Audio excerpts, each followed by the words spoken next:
ગણિત ધોરણ 7 પ્રકરણ 7 ત્રિકોણની એકરૂપતા ભાગ 1 ત્રિકોણની એકરૂપતા ભાગ 1 ની અંદર આપણે અહીંયા માત્ર આ ભાગની અંદર એટલે કે આ પ્રકરણની અંદર ત્રિકોણની જ એકરૂપતા શીખવાની છે।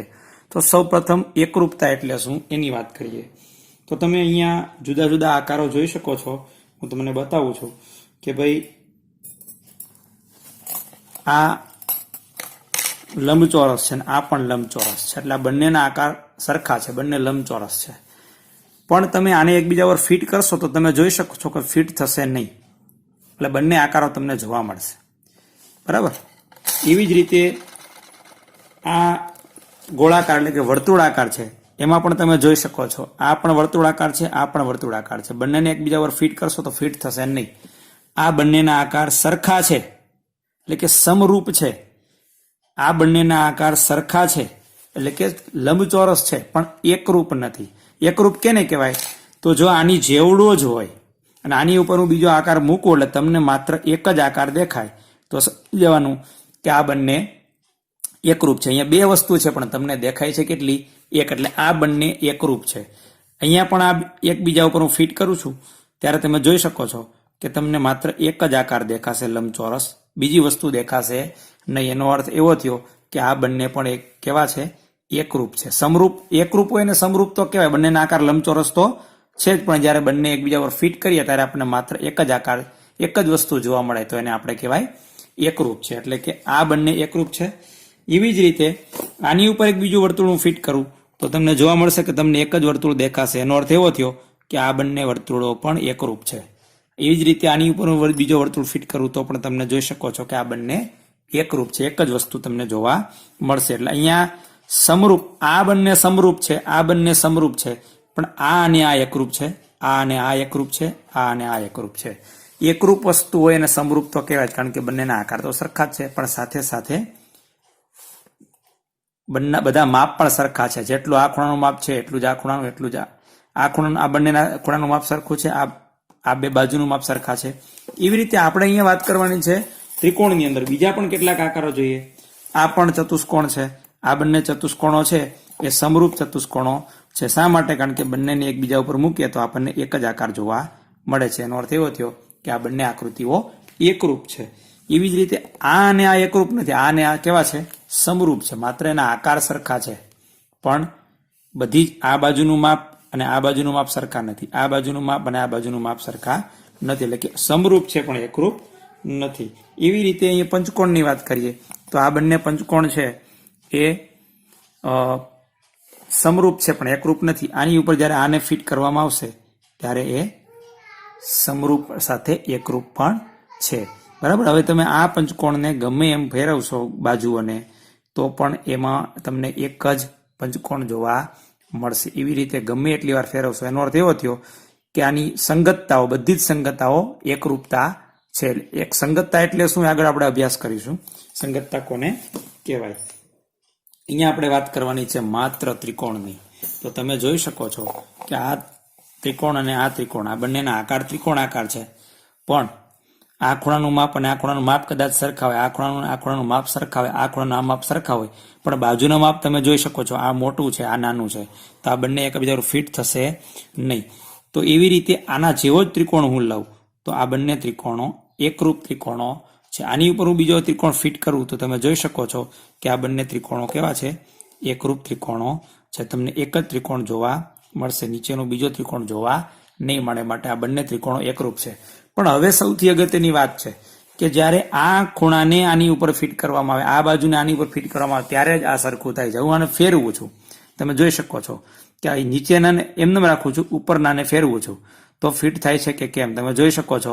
ગમે એમ હું કરવા જાઉં છું તો પણ બંને વર્તુળો મને બંને ત્રિકોણો મને જોવા મળે। એનો અર્થ કે આ બંને એકરૂપ નથી, સમરૂપ ભલે રહ્યા, એકરૂપ નથી। ફરી વાર ફેરવું છું આને, હજી એક વખત, અને આપણે ફિટ કરવાનો પ્રયત્ન કરીએ તો તમે જોઈ શકો છો ફિટ થતું નથી।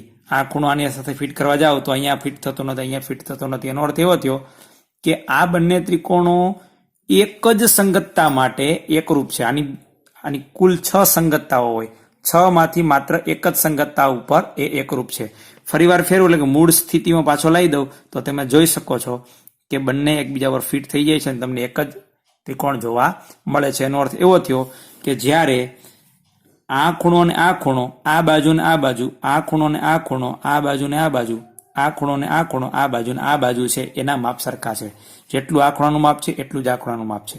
જેટલું આ ખૂણાનું છે એટલું જ આ ખૂણાનું, જેટલું આ ખૂણાનું એટલું જ આ ખૂણાનું, જેટલું આ બાજુનું માપ છે એટલું જ આ બાજુનું માપ છે, જેટલું આ બાજુનું માપ છે એટલી જ આ માપ આ બાજુનું છે, જેટલું માપ આ બાજુનું છે એટલું માપ આ બાજુનું છે. એટલે કે આ સંગતતા માટે ત્રિકોણ એકરૂપ થાય છે, બીજી કોઈ સંગતતા માટે ત્રિકોણ એકરૂપ થતા નથી. એવી રીતે હું તમને સમબાજુ ત્રિકોણ તમને બતાવું છું કે તમને ખ્યાલ આવશે કે આ બે ત્રિકોણો છે, બેને એકબીજા ઉપર ફિટ કરું છું. તમે જોઈ શકો છો કે તમને એક જ ત્રિકોણ જોવા મળશે. હું ફરી વાર ફેરવું છું, એક ઉપલાને એકને જ ફેરવું છું, નીચેનાને ફેરવતો નથી, તો પણ તમને એક જ ત્રિકોણ જોવા મળશે. ફરી વાર ફેરવું છું એટલે કે ત્રીજી વખત ફેરવું છું ઉપરના ત્રિકોણને અને ફરીવાર ગોઠવું છું, તો પણ તમને એક જ ત્રિકોણ જોવા મળશે. એનો અર્થ એવો થયો, આ ત્રિકોણના બધા જ ખૂણાના માપ સરખા છે અને બધી જ બાજુના માપ સરખા છે. માટે આને કોઈ પણ રીતે તમે સેટ કરશો તો એ એકબીજા ઉપર ફિટ થઈ જશે. એનો અર્થ એવો થયો કે આ ત્રિકોણની છ સંગતતાઓ એકરૂપતા છે. સંગતતાઓ શું એ હમણાં આપણે ઉદાહરણ 1 દ્વારા સમજીશું. બરાબર? એટલે આ ત્રિકોણની છ સંગતતાઓ એકરૂપતા છે. જ્યારે તમને મેં અહીંયા બતાવ્યો કે આ બે ત્રિકોણો જે છે એની માત્ર એક જ સંગતતા એકરૂપતા છે. કઈ? તો કે આ એક જ. આવી રીતે હું ફિટ કરીશ તો જ એ એકબીજા ઉપર ફિટ થઈ જશે અને એક જ જોવા મળશે. જ્યારે બાકી બીજી કોઈ રીતે હું ફિટ કરીશ તો તમને બંને ત્રિકોણો જોવા મળશે, ફિટ થશે નહીં. તો આ સંગતતા એકરૂપતા નથી. હા, બંને ત્રિકોણો સમરૂપ છે. સમરૂપ હોવું એટલે કે માત્ર આકાર સરખા હોવા. એકરૂપ હોવું એટલે એના બધા જ માપ સરખા હોવા. બરાબર? પણ આવી વ્યવહારની અંદર પણ ઘણી બધી વસ્તુ જોવા મળે છે. તો એના માટે સૌ પ્રથમ આપણે એવી વાત કરીએ કે પેલા તો રેખાખંડોની વાત અને ત્રિકોણની અંદર બે વસ્તુ હોય, રેખાખંડ હોય અને ખૂણા હોય, એટલે કે બાજુ હોય અને ખૂણા હોય. તો આપણે બાજુઓ પેલા રેખાખંડની વાત કરીએ. એકરૂપ રેખાખંડ. તો એકરૂપ રેખાખંડ કેને કહેવાય? એકરૂપ રેખાખંડ, એકરૂપ રેખાખંડો. તો આપણે એની વ્યાખ્યા લખી શકીએ કે જો બે રેખાખંડોની આ તો બેની જ વાત કરીએ, ગમે એટલા રેખાખંડો હોય, જો બે રેખાખંડોની લંબાઈ એટલે કે માપ, લંબાઈ એટલે કે માપ સરખી હોય એટલે કે સરખા હોય, લંબાઈ સરખી હોય તો તે બંને રેખાખંડો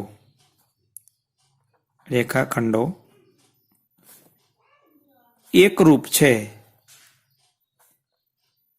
એમ કહેવાય. બરાબર? દાખલા તરીકે અહીંયા તમને હું દોરીને બતાવું કે ભાઈ આ રેખાખંડ છે એની લંબાઈ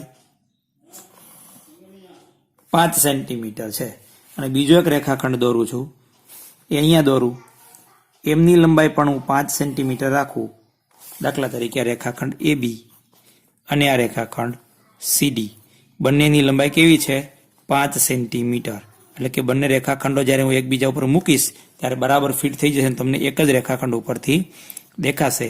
માટે રેખાખંડ AB અને રેખાખંડ CD બંને કેવા છે? એકરૂપ રેખાખંડો છે. અહીં રેખાખંડ AB અને રેખાખંડ CD એકરૂપ રેખાખંડો છે. ખરેખર આવું છે. AB બરાબર CD એટલે કે જેટલું AB નું માપ છે રેખાખંડ એટલું CD નું માપ છે. તેને એકરૂપ લખો એટલે કે સંકેતમાં લખવું હોય તેને સંકેતમાં રેખાખંડની નિશાની બરાબરની નિશાની ઉપર આવી રીતે ઊંધો ટ કે ડ જે ગણો તે, અને પછી રેખાખંડ CD ની નિશાની, અને વંચાય રેખાખંડ AB એકરૂપ રેખાખંડ CD. એનો અર્થ એવો થયો કે આ બંને રેખાખંડની લંબાઈ એટલે કે A થી B નું માપ અને C થી D નું માપ સરખા છે. તેને વંચાય અહીં તો લખું છું તેને વંચાય કેવી રીતે? રેખાખંડ એ બી એકરૂપ રેખાખંડ સીડી આવી રીતે વંચાય. આ વાંચવા માટેની વાત છે, આને એમ વંચાય. હવે જો બે ખૂણા એકરૂપ હોય એટલે તો જો આપણે એની વાત કરીએ કે એકરૂપ ખૂણા કોને કહેવાય? એકરૂપ ખૂણા, બરાબર. હવે વાત છે એકરૂપ ખૂણાઓની કે જો બે અહીંયા બેની વાત છે, 2, 4, 5 ગમે એટલા હોય. જો બે ખૂણાઓના માપ સરખા હોય તો તે ખૂણાઓ એકરૂપ ખૂણા છે એમ કહેવાય. દાખલા તરીકે હું બે ખૂણા દોરું છું. દાખલા તરીકે આ એક ખૂણો અને આ બીજો ખૂણો. આ બંને ખૂણાના માપ માની લો કે સરખા છે. માની લો કે ખૂણા એબીસી નું માપ 50 અંશ, ખૂણા ડીએફ નું માપ 50 અંશ છે. એનો અર્થ એવો થયો બંને ખૂણાના માપ સરખા છે. એટલે આપણે લખી શકીએ કે માપ ખૂણો એબીસી બરાબર 50 અંશ અને માપ ખૂણો ડીઈએફ બરાબર પણ 50 અંશ. આ માપ ખૂણો એટલે એનો અર્થ બંનેના માપ સરખા છે. જેને સંકેતમાં એટલે કે એકરૂપ કેમ દર્શાવાય? જેને સંકેતમાં લખાય ખૂણો એબીસી બરાબરની નિશાની ઉપર ઊંધો ટ કે ડ એટલે આને કહેવાય એકરૂપતાની નિશાની. ખૂણો એબીસી એકરૂપ ખૂણો ડીઈએફ. એટલે આપણે આવી રીતે લખી શકીએ. અને વંચાય ખૂણો એબીસી એકરૂપ ખૂણો ડીએફ. એટલે કે જો બે ખૂણાના માપ સરખા હોય તો બંને ખૂણાઓ એકરૂપ છે એવું કહેવાય. તો આવી રીતે આપણે ત્રિકોણની અંદર બે જ વસ્તુ હોય, ખૂણાઓ અને બાજુ એટલે કે રેખાખંડ, તો એને કેવી રીતે સંકેતમાં લખાય એની વાત કરી. હવે આપણે એક ઉદાહરણ જોઈએ. ઉદાહરણ પહેલું ખૂબ જ અગત્યની વાત છે કે એ એકરૂપતાને સમજવા માટે ખૂબ જ સારી રીતે આપણને સમજાવેલું છે. હવે જોઈએ આપણે ઉદાહરણ 1. એ ઉદાહરણ પહેલું એવું કે ત્રિકોણ એબીસી સંગત ત્રિકોણ પીક્યુઆર ની સંગતતા એબીસી સંગત આર ક્યુપી માટે એકરૂપ છે. બરાબર સાંભળજો. આપણે એવું પણ કરી શકીએ કે એબીસી સંગત પીક્યુઆર, આનો અર્થ આપણે સમજીએ અને આનો અર્થ સમજીએ. એબીસી સંગત પીક્યુઆર નો અર્થ શું થાય? જો આ એકરૂપતા હોય તો અહીંયા આપણને આ એકરૂપતા આપી, આ સંગતતા એકરૂપતા આપી. અહીંયા 6 સંગતતાઓ થાય કુલ. અહીંયા આ સંગતતા એકરૂપતા છે એનો અર્થ ખૂણા એ નું માપ છે એટલું જ ખૂણા આર નું માપ છે. જેટલું ખૂણા બી નું માપ છે એટલું જ ખૂણા ક્યુ નું માપ છે. જેટલું ખૂણા સી નું માપ છે એટલું જ ખૂણા પી નું માપ છે. રેખાખંડ એબી નું જેટલું માપ છે એટલું જ આર ક્યુ નું માપ છે. જેટલું રેખાખંડ બીસી નું માપ છે એટલું જ રેખાખંડ ક્યુપી નું માપ છે. જેટલું જ રેખાખંડ એસી નું માપ છે એટલું જ રેખાખંડ આરપી નું માપ છે. આ સંગતતા એકરૂપતા નથી. એનો અર્થ કે જેટલું માપ એ નું છે એટલું પી નું નથી, જુદું છે. બી નું છે એટલું ક્યુ નું આમાં છે, પણ બધા જ અંગોની વાત છે, સરખા હોવા છે. અહીંયા એનો અર્થ એવો છે, અહીંયા આપ્યું છે તો રેખાખંડ પી ક્યુ એટલે કે આ અને ખૂણો ક્યુ એટલે ખૂણો આ અને રેખાખંડ આરપી એટલે કે આ ને સંગત એબીસી ના ભાગો લખો. બરાબર સાંભળજો.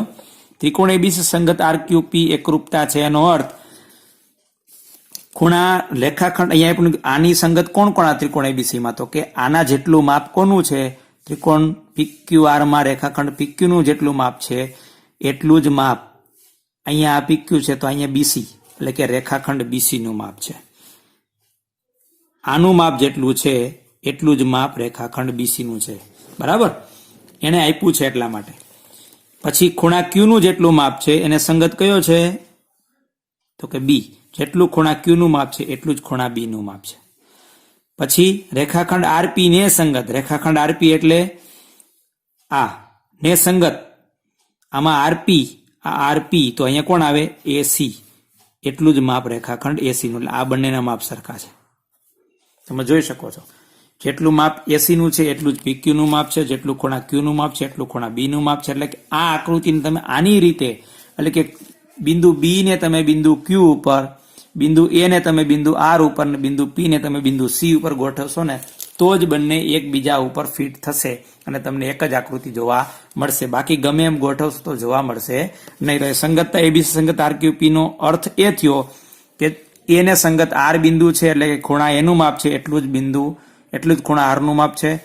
બી ને સંગત ક્યુ છે, આ સંગત બી ને સંગત ક્યુ એટલે બી બિંદુનું માપ એટલે કે ખૂણા બી નું માપ છે એટલું જ ખૂણા ક્યુ નું માપ છે. સી ને સંગત પી છે એટલે કે જેટલું ખૂણા સી નું માપ છે એટલું જ ખૂણા પી નું માપ છે. અને એ બી ને સંગત એટલે કે અહીં રેખાખંડ પી ક્યુ ને સંગત રેખાખંડ સીબી, પી ક્યુ ને સંગત સીબી એટલે કે જેટલું આનું માપ છે એટલું માપ આનું છે, જેટલું ખૂણા ક્યુ નું માપ છે એટલું જ ખૂણા બી નું માપ છે. આરપી એટલે કે આ જેટલું માપ છે એટલું જ એસી નું માપ છે. એટલે આપણે સંગતતા આપી હોય તો એને આધારે આપણે કહી શકીએ કે કોનું માપ ક્યુ છે અને કોણ એકરૂપ છે. હવે આપણે જ્યારે નવો પીરિયડ આવશે ત્યારે આપણે સ્વાધ્યાય 7.1 ની વાત કરીશું. અત્યારે માત્ર એકરૂપતા કેને કહેવાય, સંગતતા કોને કહેવાય અને સમરૂપતા કેને કહેવાય એ અંતર્ગત આપણે અભ્યાસ કર્યો છે.